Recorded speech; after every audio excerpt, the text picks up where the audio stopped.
दोस्तों, सोचिए उस पल के बारे में जब एक माँ का दिल अपने बेटे के सामने सच बोलने के लिए तड़प रहा हो, लेकिन उसे रोक दिया जाए इस डर से कि सच भी शायद उस बेटा ना समझ पाए।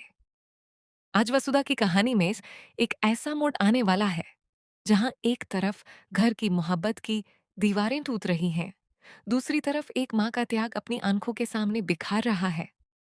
चंद्रिका सिंह चौहान, जिसे सबने एक सख्त और बेरहम औरत समझा, आज अपना आखिरी राज खोलने वाली है। वसुधा ने एक चाल चाली और उस चाल ने ऐसे तूफान को जन्म दे दिया जिसने देव को मां के पैरों में गिरा दिया। क्या सच में चंद्रिका गलत थी, या वसुधा की जिद ने एक ऐसी सच्चाई उजागर कर दी जो कभी छुपाए जाने के लिए नहीं थी? और अब जब परिवार में एक बार फिर एकता की रोशनी आई है, तो राजवादी चटका फिर क्यों शुरू होने वाला है? पूरी कहानी जानिए, क्योंकि हर एक पल आपको भावुक कर देगा। वसुधा के आने वाले ट्रैक में एक ऐसा खेल खेला जाने वाला है जिसमें उसने अपनी ताकत का पूरी तरह इस्तेमाल किया।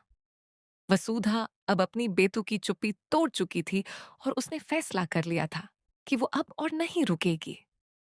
उसने देव के सामने सीधा आकर कहा, हम चौहान हाउस छोड़कर जा रहे हैं। ये सुनते ही देव के चेहरे पर हैरानी की लकीरें दौड़ गईं।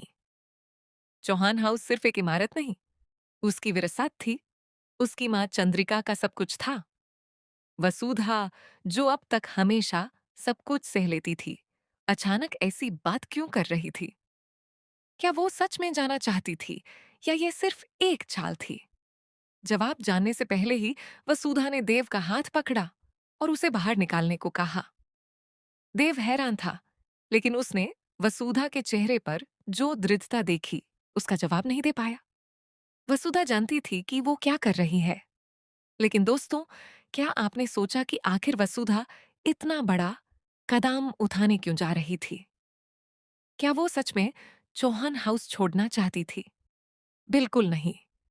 वसुधा की असली चाल कुछ और ही थी। वो देवी हुकुम के मुंह से सच उगलेवाना चाहती थी। हाँ, वही देवी हुकुम जिसने वसुधा के साथ ना जाने क्या क्या किया, उसके खिलाफ साजिशें राची और उसके हर कदम पर शक किया। वसुधा जानती थी कि देवी हुकुम के अंदर एक ऐसी टेंशन छुपी है जो यूज अंदर ही अंदर खा रही है। वसुधा ने नोटिस किया कि देवी हुकुम कुछ ना कुछ छुपा रही हैं। उनके चेहरे पर बेचैनी है और उनका व्यवहार बदल रहा है। वसुधा ने सोचा कि अगर वो घर छोड़ने की बात करेगी तो देवी हुकुम जरूर टूटेंगी और अपना सच बोलेंगी। ये एक साइकोलॉजिकल चाल थी, एक ऐसा वार जो बिना तलवार के सीधा दिल पर चोट करता। वसुधा चाहती थी कि देवी हुकुम खुद अपने मुंह से बताएं कि उन्होंने वसुधा के साथ ऐसा क्यों किया।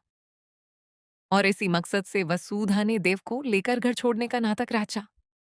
तभी इस कश्मकाश के बीच घर में तो और जानों की हालत बिगड़ने लगी। ददीसा की तबीयत अचानक खराब होने लगी और उनका चेहरा देखकर लग रहा था जैसे वो अपनी आंखों के सामने परिवार को टूटते नहीं देख सकती थीं। दूसरी तरफ चंद्रिका सिंह चौहान, जिसका दिल पहले ही दर्द से भरा था, उनकी हालत भी बिगड़ती जा रही थी। ऐसा लग रहा था जैसे घर की बुराइयां और छुपाव उनकी जान ले रहे हों। वसुधा ये सब देख रही थी और उसकी आंखों में आंसू भर आए, लेकिन उसने अपने इरादे नहीं बदले। वो जानती थी कि अगर आज उसने सब कुछ साफ नहीं किया, तो यह घर और यह रिश्ते हमेशा के लिए जलकर राख हो जाएंगे। दादीसा की खोई हुई तबीयत और चंद्रिका का कमजोर होता शरीर एक तरफ थे और वसुधा की मजबूरी दूसरी तरफ। क्या वसुधा अपनी चाल रोक देती? बिल्कुल नहीं। और फिर आया वो पल जब वासुधा को पूरी तरह से यकीन हो गया कि देवी हुकुम टेंशन में है और कुछ छुपा रही है। वसुधा ने अपनी छाल को और ज्यादा शार्प किया। उसने देव से कहा, देखो देव, हमें इस घर से निकल जाना चाहिए।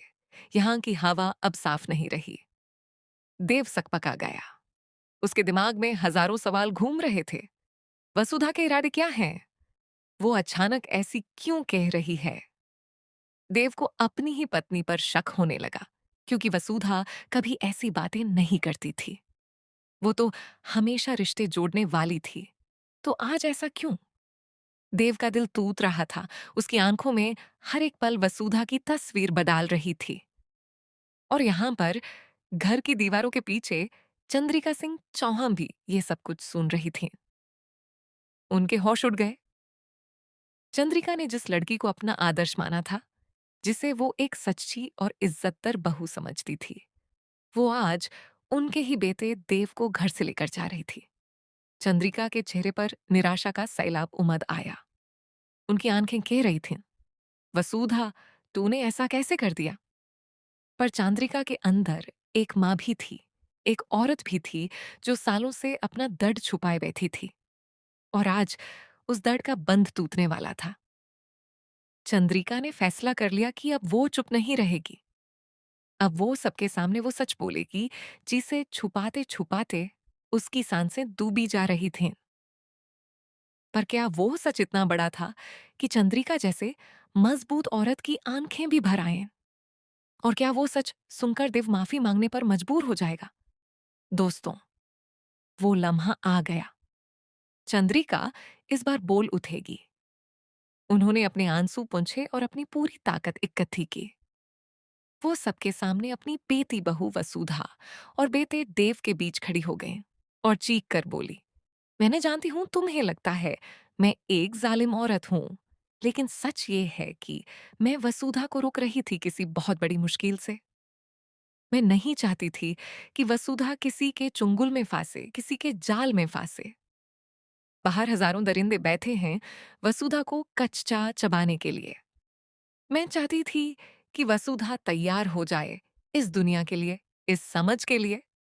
इसलिए मैं उसके लिए वो सारे सिनारियोज बना रही थी जिससे वो समझ सके कि दुनिया कितनी खौफनाक है। चंद्रिका की आवाज में इतना दर्द था कि सुनने वालों की रूह कांप उठी। उन्होंने न चाहते हुए भी वासुधा को कठोर प्रशिक्षण दिया था ताकि वो इस निर्दयी दुनिया का सामना कर सके। पर देव को यह सब कहान समझ में आने वाला था। देव की आंखें अब भी पेंट थीं। फिर वो पल आया जिसने देव की दुनिया बदल दी। जब देव ने अपनी मसा चंद्रिका का सच सुना तो उसकी आंखें खुल गईं।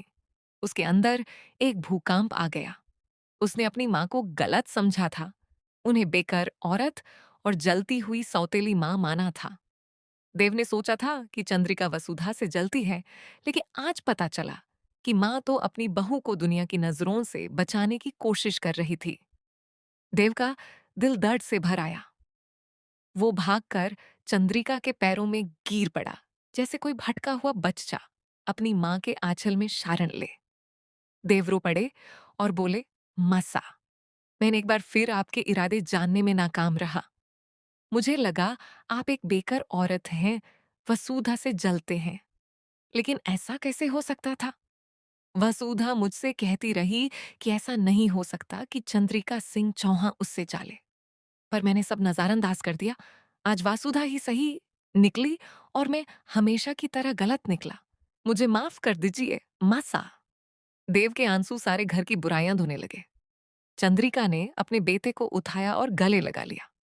ये देखकर वसुधा की आंखें भी नम हो गईं। वसुधा ने अपनी सास चंद्रिका और अपने पति देव को साथ देखा और उसका दिल शांति से भर गया। उस दिन मसा सही निकली और वसुधा ने अपनी ही चाल से घर के अंदर छुपी सारी कड़वाहट को बाहर निकाल दिया। वसुधा और मासा दोनों ने देव को साथ लेकर अंदर कदम रखा। उनकी गुटबंदी देखकर देव खुशी से झूम उठा। दादी सा, जो तकिया लेते हुए ये सब देख रही थीं, उनकी आंखें भी चमक उठी। उन्होंने सोचा, चलो परिवार में फिर से एकता हुई।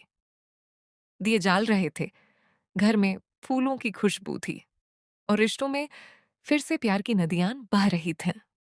सब कुछ ठीक लग रहा था। लेकिन दोस्तों, क्या आपने सोचा कि यह शांति कब तक रहेगी? क्या यह सचमुच अंत था या एक नए तूफान की शुरुआत? क्योंकि यहां पर अब राजवादी चटका वापस से शुरू होने वाला है। जी हाँ, वो राजवादी चटका जिसने पहले भी परिवार में आग लगा रखी थी, अब फिर सर उठा रहा है। इस बार चंद्रिका खुद वसुधा को सपोर्ट करेगी। दोनों सास बहू मिलकर इस झटके का सामना करेंगे, लेकिन क्या वो दोनों मिलकर इसे रोक पाएंगे? या यह झटका उनके नए बने रिश्ते को फिर से तोड़ देगा? क्या चंद्रिका और वासुधा की जोड़ी उस राज का पर्दाफाश कर पाएगी, या देव को फिर एक बार अपनों पर शक होने लगेगा?